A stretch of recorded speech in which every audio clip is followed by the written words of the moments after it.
ವಾಟಾಳ್ ನಾಗರಾಜ್ ಈಗಾಗಲೇ ಕರೆ ಕೊಟ್ಟಿದ್ದಾರೆ. ಇಡೀ ಅಖಂಡ ಕರ್ನಾಟಕ ಇವತ್ತು ಬಂದ್ ಆಗ್ತಾ ಇದೆ. 20 ಬೇಡಿಕೆಗಳನ್ನು ಈಡೇರಿಸುವಂತೆ ಒತ್ತಾಯಿಸಿ ವಾಟಾಳ್ ನಾಗರಾಜ್ ಕರೆ ಕೊಟ್ಟಿದ್ದಾರೆ.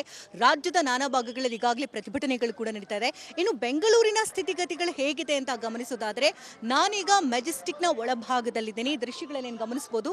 ಬೇರೆ ಬೇರೆ ಭಾಗಕ್ಕೆ ತೆರಳುವಂತಹ ಬಸ್ಗಳೆಲ್ಲವೂ ಕೂಡ ಸಿದ್ಧವಾಗಿದೆ. ಪ್ರಯಾಣಿಕರ ಸಂಖ್ಯೆ ಕೊಂಚ ಕಡಿಮೆ ಇದ್ರೂ ಕೂಡ ಪ್ರಯಾಣಿಕರು ಬರ್ತಿದ್ದಾರೆ. ಯಾಕಂದ್ರೆ ಬೆಳಗ್ಗೆಯಿಂದಲೂ ಕೂಡ ಪ್ರತಿಭಟನೆಗಳು ನಡೀತಾ ಇತ್ತು. ಆದರೆ ಬಸ್ಗಳು ಸಹಜ ಸ್ಥಿತಿನಲ್ಲೇ ತೆರಳುತ್ತಾ ಇದೆ. ಅಂದ್ರೆ ಕಡಿಮೆ ಪ್ರಮಾಣದಲ್ಲಿರಬಹುದು, ಆದರೆ ಯಾವುದೇ ರೀತಿ ಸಮಸ್ಯೆಗಳಂತೂ ತಂದೊಡ್ತಾ ಇಲ್ಲ. ಪ್ರಯಾಣಿಕರ ಸಂಖ್ಯೆ ಮಾತ್ರ ಇಲ್ಲಿ ಕಡಿಮೆ ಇರೋದನ್ನ ನಾವು ಗಮನಿಸ್ತಾ ಇದ್ದೇವೆ. ಹಾಗೆ ಇಲ್ಲೊಂದಿಗಾಗಲೇ ದಾವಣಗೆರೆಗೆ ಹೋಗುವಂತ ಬಸ್ ಕೂಡ ಸಿದ್ಧವಾಗಿದೆ. ಬನ್ನಿ, ಇಲ್ಲಿ ಬಂದಿರತಕ್ಕಂಥ ಪ್ರಯಾಣಿಕರನ್ನೇ ನಾವು ಮಾತನಾಡ್ಸೋಣ. ಎಷ್ಟು ಗಂಟೆಗೆ ಬಂದ್ರಿ ನೀವು? ನಾವು 8 ಗಂಟೆ. ಓಕೆ, ಮನೆಯಿಂದ ಹೊರಡ್ಬೇಕಾದ್ರೆ ಆಟೋ ಸಿಗ್ತಾ ನಿಮಗೆ ಅಥವಾ ಹೇಗೆ? ಇಲ್ಲ, ನಡ್ಕೊಂಡು ಬಂದ್ವಿ. ನಡ್ಕೊಂಡು ಬಸ್ ಸ್ಟ್ಯಾಂಡಿಗೆ ಬಸ್ಸಿಂದ ನಾರ್ಮಲ್. ಸೊ ಈಗಾಗಲೇ ನಾವು ಗಮನಿಸಿದಂತೆ ಈಗ ಪ್ರಯಾಣಿಕರ ಸಂಖ್ಯೆ ನೀವೇನು ಬಸ್ನಲ್ಲಿ ಗಮನಿಸಿದ್ರೆ ಕೊಂಚ ಬೆರಳೆಣಿಕೆಯಷ್ಟು ಇರಬಹುದು, ಆದರೆ ಸಮಸ್ಯೆಗಳಂತೂ ತಂದೊಡ್ಡಿಲ್ಲ. ಬನ್ನಿ, ಮತ್ತಷ್ಟು ಪ್ರಯಾಣಿಕರಿದೆ, ಮಾತನಾಡ್ಸೋಣ. ನಮಸ್ತೆ. ನಮಸ್ತೆ. ಎಲ್ಲಿ ತೆರಳ್ತಾ ಇರೋದು? ದಾವಣಗೆರೆಗೆ. ಸೊ ಎಷ್ಟು ಗಂಟೆಯಿಂದ ಮನೆ ಬಿಟ್ರಿ? ನಾನು 10 ಗಂಟೆ. ಓಕೆ, ಇವತ್ತು ಪ್ರತಿಭಟನೆ ಇದೆ, ಬಂದಿದೆ ಅಂತ ಗೊತ್ತಿತ್ತು. ಬಸ್ ಸಿಗುತ್ತೆ ಇಲ್ಲ ಆತಂಕ ಆಯ್ತಾ? ಇತ್ತು. ಸೊ ಮಮ್ಮಿ ಕಾಲ್ ಮಾಡಿದೆ, ಕೇಳಿದೆ ದಾವಣಗೆರೆಯಲ್ಲಿ ಬಸ್ ನಡೀತಿದೆಯಾ, ಸೊ ಅದು ಕೇಳಿದ್ಮೇಲೆ ಬಂದೆ. ನೀವೆಲ್ಲಿಗೆ ತೆರಳಿದ? ಚಿತ್ರದುರ್ಗ. ಓಕೆ, ಬೆಳಗ್ಗೆಯಿಂದ ಬಸ್ಗಳು ಇರುತ್ತೋ ಇಲ್ವೋ ಅನ್ನೋ ಒಂದು ಆತಂಕ ಕೂಡ ಇತ್ತು.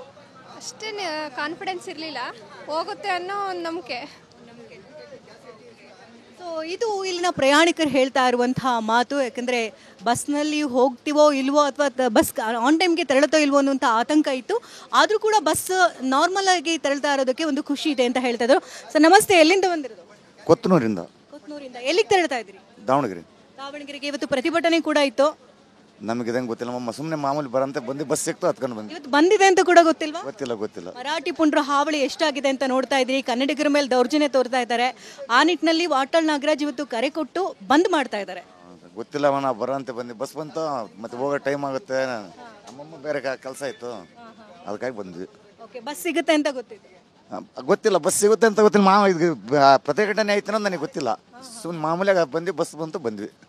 ಎಷ್ಟು ಅಮಾಯಕ ಜನರು ಇದ್ದಾರೆ ಅಂತಂದ್ರೆ, ಈಗ ಬೇರೆದಕ್ಕೆಲ್ಲ ತಲೆ ಕೆಡಿಸ್ಕೊಳಕ್ಕಾಗಲ್ಲ.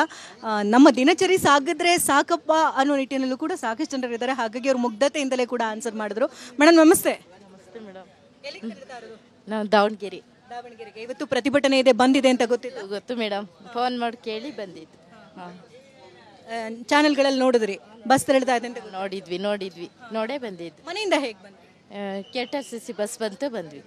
ನಾರ್ಮಲ್ ಬಸ್ ಕೂಡ ಬರ್ತೈತೆ. ಬಸ್ ಸಿಗುತ್ತೆ ಅನ್ನೋ ನಂಬಿಕೆನಲ್ಲೇ ನೀವು ಬಂದಿದ್ದು. ಅಂದ್ರೆ ಪ್ರತಿ ಬಾರಿ ಕೂಡ ಇದೇ ರೀತಿ ಪ್ರತಿಭಟನೆಗಳಾಗುತ್ತೆ, ಬಂದ್ ಆಗುತ್ತೆ, ಏನ್ ಹೇಳ್ತೀರಿ ಈ ಬಗ್ಗೆ? ಏನಿಲ್ಲ ಮೇಡಮ್, ನಾವು ಮಾಮೂಲಿ ಬರ್ತಿದ್ವಲ್ಲ, ಬಂದ್ವಿ, ಹಂಗೆ ನೋಡ್ಕೊಂಡೆ. ಕನ್ನಡಿಗರ ಮೇಲೆ ದೌರ್ಜನ್ಯ ಆಗ್ತಿದೆ, ಏನು ಗೊತ್ತಿಲ್ಲ ಮೇಡಮ್. ಸೊ ಇಲ್ಲಿ ಏನಂದ್ರೆ ಬಸ್ ಸಿಗುತ್ತೋ ಇಲ್ವೋ ಅನ್ನೋ ಒಂದು ಡೌಟಲ್ಲೇ ಇದ್ವಿ. ಆದರೆ ಮಾಧ್ಯಮಗಳು ನೋಡಿದ್ಮೇಲೆ ಬಸ್ ತೆರಳ್ತಾ ಇದೆ ಅನ್ನುವಂಥ ವಿಚಾರ ತಿಳಿತು. ಹಾಗಾಗಿ ಬಸ್ಗೆ ಬಂದ್ವಿ. ಇಲ್ಲಿ ಬಸ್ ಕೂಡ ಸಿಕ್ಕಿದೆ, ಯಾವುದೇ ರೀತಿ ತೊಂದರೆ ಆಗಿಲ್ಲ ಅಂತ ಹೇಳ್ತದೆ. ಒಂದು ರೀತಿ 50-50 ಮಿಶ್ರ ಪ್ರತಿಕ್ರಿಯೆ ಕೂಡ ಇಲ್ಲಿ ನಾವು ನೋಡ್ತಾ ಇರುವಂಥದ್ದು. ಕ್ಯಾಮ್ರಾ ಪರ್ಸನ್ ಗುರುಚರಣ್ ಸಿಂಗ್ ಜೊತೆ ಶಕುಂತಲಾ, TV9 ಬೆಂಗಳೂರು.